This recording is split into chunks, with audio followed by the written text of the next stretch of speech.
Okay, like most Adobe products, Adobe Animate has a text tool. The text tool is located here. Notice that there's only one type tool in Animate. And with that type tool, you can create text, various sizes and fonts, and all the font properties located in the Properties panel will give you an idea or a sense of how you can use this tool. However, Adobe Animate has three different types of text. There's static text, there's input text, and dynamic text. So we're going to talk about all those here.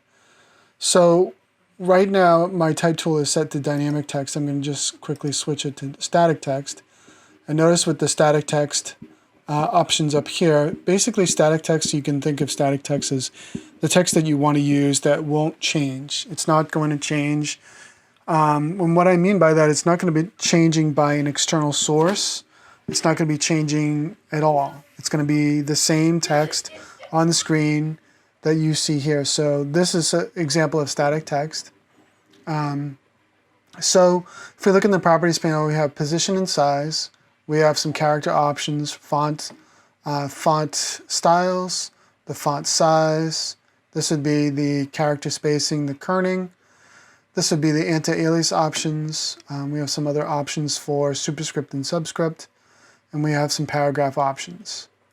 Now, one thing that a lot of people complained about in the past about the type tool inside of Adobe Animate, formerly known as Flash, was that some of the kerning features and some of the tracking features don't use the same values as the tools like Adobe Photoshop or Adobe Illustrator.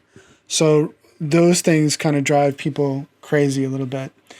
The other thing about the text tool is that there are font licensing issues. And this is where one issue where Adobe kind of got in trouble with. So the fonts that are displayed in here, you'll get a warning. Sometimes you'll see a warning, especially with input text and dynamic text, about those font licensing. You're embedding fonts into this particular application or the animation that you're building, and you don't have access to those licenses. So you might see a warning about that. So static text is pretty straightforward. Static text can't be changed. It basically is just text, and there's two different ways to generate text like this. So just by clicking on the canvas, I can type some text, and that will just create a static text box. So that's one way to do it. The other way is by clicking and dragging, which will create a text area.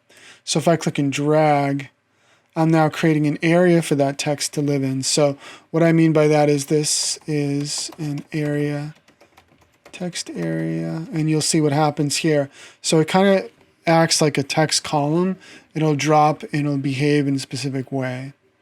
This will allow me to make the text area larger or smaller. And these transform tools will allow me to do the same thing. So that's the static text tool. Input text is, and I'll go ahead and click on this input text. Input text has an instance name, and that can be called on by JavaScript or by ActionScript in order to take that text and put it into a form or transmit the data from the form into a script on a website. So in this particular case, I built a form, first name field, a last name field, an email field, and a comments field. We have pretty much the same options for this type of text, other than the fact that it's dynamic. What I mean by that is if I go ahead and export this movie, you'll see that I have these text fields here, and I can select them and I can put in my own information. So those are input fields, and they act and behave in the ways that you'd expect from a web page. Okay. So that's input fields, and you would use those anytime you're creating a form or you want to get some information. Maybe you're doing an e-commerce site and you need people to fill out information to buy things. And Flash was pretty good at that. The Flash player would allow for those types of things. Next, we have dynamic text. So dynamic text is like kind of like input text, but it gets the source from somewhere else. Now, so when I generate this Flash file again, you notice that this dynamic text is coming from somewhere else. It's not the text that appears here. It's coming from somewhere else. And the ways that you can do this is you can do this with JavaScript, or you can do this with ActionScript, like I mentioned before. So you notice on this first frame here, there's a little small A symbol. And if I click on this and I go to my Actions panel, in the Actions panel, I have a few variables that are set. And a variable is just going to hold this text in place until I need to run that text and put it into the dynamic text fields. So this first variable is headline text, and it's defined as a string. A string is just a string of characters, and its text is run the race. And then I have another variable called content text. Again, that's a string. And this is the string. It is a long sequence of text. It's a paragraph of text. So when we run the Flash file, we want to put that text into the dynamic text fields.